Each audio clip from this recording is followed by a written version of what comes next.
The best response to the BN, the Strategic Communication Director, Abdul Rahman Adalan, his denial that he had confirmed in his Star Online interview that there was a draft of a corruption charge sheet against the Prime Minister Najib is Abdul Rahman's own words.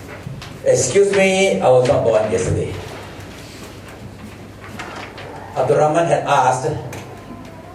asked me to reread his Star Online interview. I have done so, and I reiterate that anyone reading it will come away with the ineluctable conclusion that there was an attempted coup against Prime Minister Najib by criminalizing him and toppling him from office.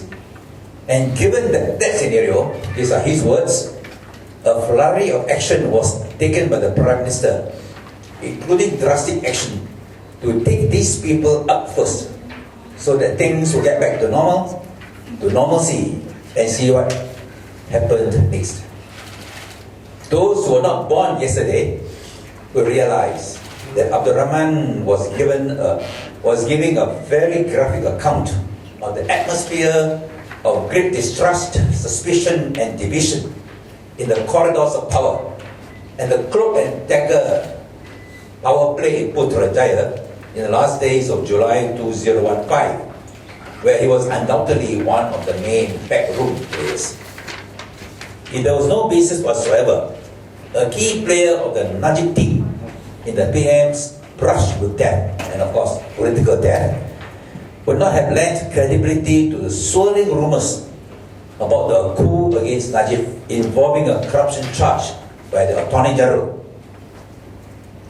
Attorney General. It was averted in the last minute by the sudden sacking of Gani Patel, the instant appointment of Federal Court Judge Muhammad Pandi Ali as the new Attorney General, and the ensuing madness in Putrajaya with the arrest and harassment of top officers in the MACC, Bank Negara, and AG Chambers. Abdul Rahman's online Star interview had not just added fodder to the swirling talk of a coup against Najib, saving him from the corruption charge from his AG, but given credibility and legitimacy to the rumors from the very sanctum of the Najib camp. For instance, the article by the Malaysian reporter Hafiz today, "It all happens this way," Rahman Dalan, may have provided an important piece of the jigsaw puzzle of the tumultuous last days of July 2015 in Putrajaya. And that's what Hafiz wrote in today's Malaysia Kini. The revelation by Rahman may explain what happened in the last few weeks. According to those who claim to be in the know, there was a high-powered meeting held on Monday, July 27, comprising the police led by Khalid, the Armed Forces Chief Zulkifli, Muhammad Zain, the MACC, and Ghani, over what may happen the week after that. MACC officers investigating SRC International, a former subsidiary of 1MDB, who were present at the meeting, told Ghani that they have strong evidence against the sitting Prime Minister, enough to charge him with corruption. Since the MACC cannot charge an individual unless it gets the consent to prosecute from the AG, the AG offered to charge the PM himself. Having faced allegations in the past, Ghani, who was within 2 months into his retirement, wanted to go out to the bank in order to clean up his alleged past deeds. Hence, he told those present he would personally charge the PM later that week. Word may have got out that Ghani was preferring the charge, and he got to the knowledge of Najib. Hence, on Tuesday, July the 28th, there was a swift move by the Chief Secretary to the government, Ali Hamza, to announce Ghani's removal as AG due to health reasons, and his replacement by 65-year-old Muhammad Apandi Ali, a Kelantan UMNO treasurer, before he was made a judge. Ali's statement and the letter of appointment for Apandi were backdated to Monday, July 27, to quell what was decided at a high-powered meeting held that day. This is what Hafiz wrote. This is one piece of the jigsaw puzzle. One piece of the big jigsaw puzzle, a of what happened in the last days of July 2015 in Putrajaya, when the PM of Malaysia was to be toppled by a corruption charge by his own Attorney General. Is this true? And what are the other pieces of this jigsaw puzzle? This jigsaw puzzle is not a child's play, but concerning the fate and the future of 30 million Malaysians. And not just one person, Najib, or his new coterie of strategies which clearly included Abdul Rahman. Malaysia is a democratic country in an information era, and Malaysians are entitled to know the truth, the whole truth, and nothing but the truth about the last days of 2015 in Putrajaya. Whether there was an attempted coup, whether Ghani Patil was sacked because he was about to serve a corruption charge on the PM, and what were the reasons for the sacking of the DPM, and the crackdown against top officials in various government agencies.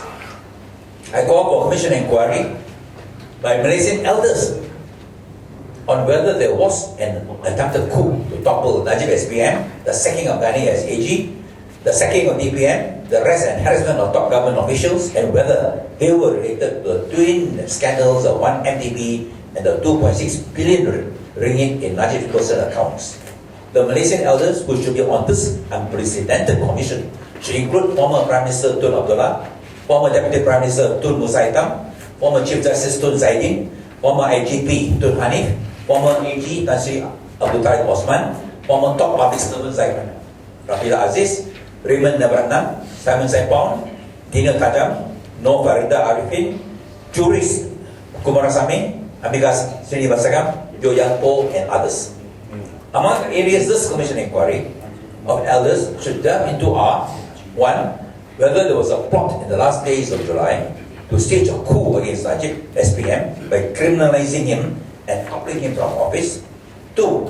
Whether there had been illegal and unconstitutional acts to overhaul and frustrate the AG exercising his discretionary powers under Article 1453 of the Constitution to institute, conduct, and or discontinue any proceedings for an offence.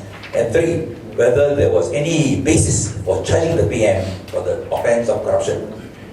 I'm not interested in any verbal joust with Abdul Rahman Dahlan, although I congratulate him that in his less than a month as a newly minted BN Strategic Communications Director, he has been responsible for 3 strategic communications disasters.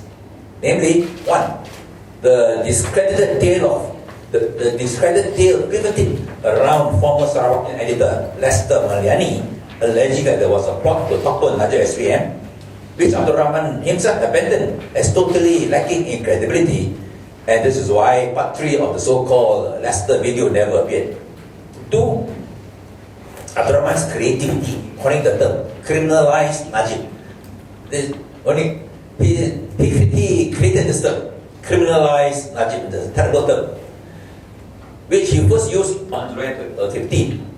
It is the credit of Najib, his lieutenants, and the IGP that they never succumbed to the urgings of Abdul Rahman to use this terrible term and a ridiculous term, except for one Mr. Shabari Chik and Lester. And 3, his disastrous Star online interview. I'm looking forward to more strategic media disasters from Abdul Rahman. Any questions?